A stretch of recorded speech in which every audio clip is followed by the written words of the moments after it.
soir, nous allons raconter et restituer à la population de Saint-Claude les résultats des enquêtes qu'on a fait pendant le programme Cassava, qui a duré de 2011 à 2014. On a rencontré plus de 350 personnes à Saint-Claude qui nous ont consacré à chaque fois plus d'1 heure. Et donc on leur avait promis qu'on reviendrait pour leur dire à quoi ça servait et quels étaient les résultats. Et donc nous revoilà. Qu'est-ce qui est ressorti? C'est que Saint-Claude, c'est la ville du volcan, donc il y a beaucoup de gens qui sont traumatisés par 76, ça c'est évident, mais maintenant on est 38 ans plus tard et on a remarqué que dans la société, il y avait beaucoup de choses qui étaient restées, mais beaucoup de choses aussi qui ont changé.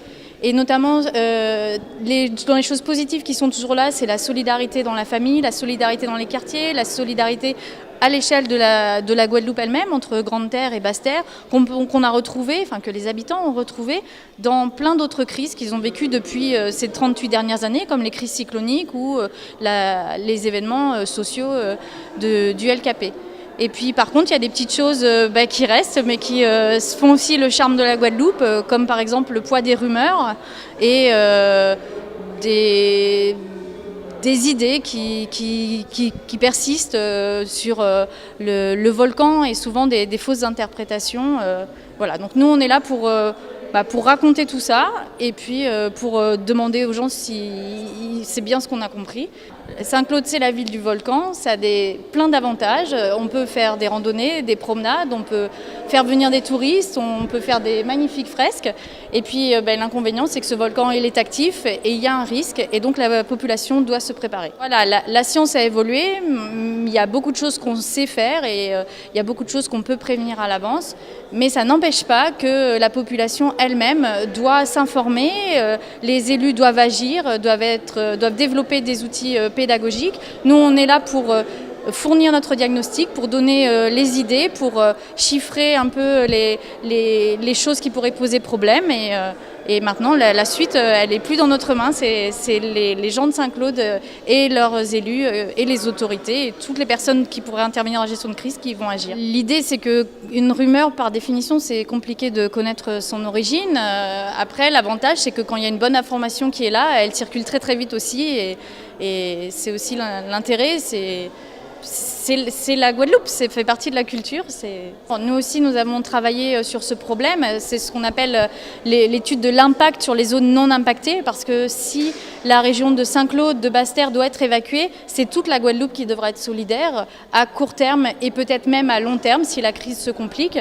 Donc c'est un vrai travail régional à faire. Depuis 2012, on a fait quand même les équipes de Cassava. Ils sont venus en 2012 et ont pu quand même échanger avec la population et voir comment, effectivement, s'il y a quelque chose sur la soufrière, comment nous allons nous prendre pour faire les évacuations. Donc cet objectif, le maire et le califère nous dit toujours que nous vivons avec notre soufrière, mais effectivement, il faudrait qu'on prenne quand même des dispositions pour la sécurité de notre population. Puisque les scientifiques sont là pour donner les résultats qu'ils ont menés durant 2 ans, effectivement, ils sont venus nous apporter effectivement les raisons des fumerolles que nous voyons apparaître sur la soufrière, et ils nous disent à aucun moment il y a un risque imminent. Donc nous vivons avec ça. Donc ils sont là aussi pour rassurer la population. Oui, le travail est bon, effectivement, puisqu'ils ont... Il faut dire aussi, la population s'est déplacée sur Saint-Claude à Morin, puisqu'il y a eu mercredi aussi un grand débat sur la soufrière. Et ce soir, ils sont venus rendre les résultats et la population joue le jeu, effectivement. La population veut être informée de ce qui se passe sur la soufrière. Donc nous rassurons notre population qu'il n'y a pas de danger, effectivement, il n'y a pas de risque pour le moment, puisque c'est ce qu'ils ont donné selon leurs résultats scientifiques.